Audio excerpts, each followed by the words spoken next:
লোহিত সাগরের উত্তাল ঢেউয়ের মতোই আরও এক নতুন অস্থিরতা জন্ম নিচ্ছে মধ্যপ্রাচ্যে। যুদ্ধবিধ্বস্ত ইয়েমেনের পাহাড়ি গিরিখাত থেকে উঠে আসা হুথি যোদ্ধারা এখন শুধু নিজেদের টিকে থাকার লড়াই করছে না, বরং আঞ্চলিক শক্তির ভারসাম্য বদলে দেওয়ার মতো এক কৌশলগত পদক্ষেপ নিয়েছে।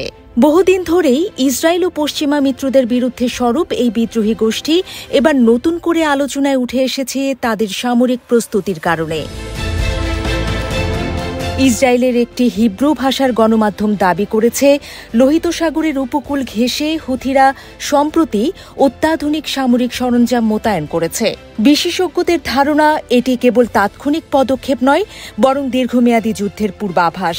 একদিকে ইসরায়েল ও পশ্চিমাদের চাপ, অন্যদিকে যুদ্ধবিরতির আড়ালে নতুন করে সংগঠিত হওয়ার সুযোগ।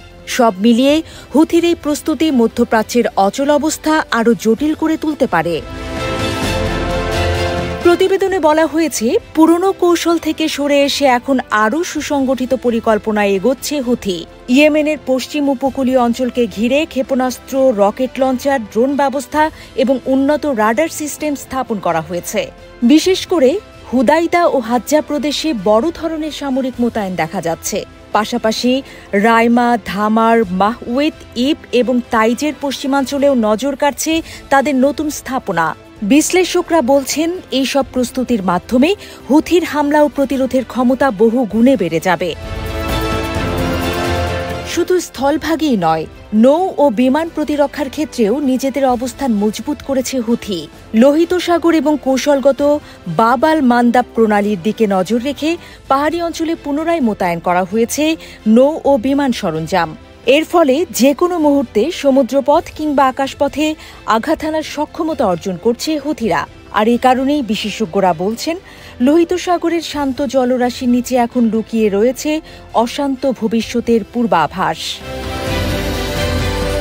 যুদ্ধবিরতির আগে যুক্তরাষ্ট্রের হামলায় ক্ষতিগ্রস্ত হয়েছিল হুথির যোগাযোগ ব্যবস্থা ও প্রযুক্তি অবকাঠামো, কিন্তু অল্প সময়ের মধ্যেই তা মেরামত করে আবারও শক্ত অবস্থানে ফিরে এসেছে তারা। উন্নত রাডার সিস্টেম ও ক্ষেপণাস্ত্র ব্যাটারি পুনঃস্থাপন করার ফলে এখন তাদের প্রতিরোধ সক্ষমতা আগের তুলনায় অনেক বেশি কার্যকর। আঞ্চলিক বিশ্লেষকরা বলছেন, এই সামরিক প্রস্তুতি ইঙ্গিত দিচ্ছে হুথিরা কোনোভাবেই পিছু হটতে রাজি নয়, বরং তারা ইসরায়েল ও এর পশ্চিমা মিত্রদের বিরুদ্ধে দীর্ঘমেয়াদী সংঘাতের পথে এগোচ্ছে। এতে শুধু ইয়েমেন নয়, গোটা মধ্যপ্রাচ্যই নতুন এক অনিশ্চয়তার মুখোমুখি হতে পারে। লোহিত সাগর, যা এশিয়া ও ইউরোপের বাণিজ্যিক নৌপথের অন্যতম প্রধান রুট, সেটি যদি সংঘাতের কেন্দ্রে পরিণত হয়, তাহলে বৈশ্বিক অর্থনীতি পর্যন্ত প্রভাবিত হতে পারে। তবে প্রশ্ন রয়ে গেছে, হুথির এই পদক্ষেপ কি সরাসরি যুদ্ধের ইঙ্গিত, নাকি এটি কেবল ইসরায়েল ও তার মিত্রদের কাছে শক্তি প্রদর্শনের একটি কৌশল?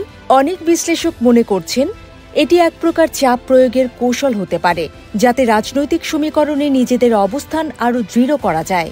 অন্যদিকে আরেক দল বিশেষজ্ঞ আশঙ্কা করছেন, বাস্তব যুদ্ধের ঘনঘটা শুরু হয়ে গেছে, আর হুথিদের এই প্রস্তুতি তারই প্রাথমিক ধাপ। লোহিত সাগরের জলে তাই এখন প্রতিফলিত হচ্ছে উত্তেজনার রং। আঞ্চলিক শক্তিগুলো গভীর উদ্বেগ লক্ষ্য করছে, কখন কোন ঝড় বয়ে যায় আর তা কাকে কতটা আঘাত করে। ইতিহাস বলছে, হুথির মতো প্রতিরোধ আন্দোলন সহজে দমন করা যায় না, আর তারা যখন নিজেদের শক্তিকে আরও সুসংগঠিত করে তুলছে, তখন ইসরায়েলের সামনে এক নতুন চ্যালেঞ্জ নিশ্চিতভাবেই দাঁড়িয়ে গেছে।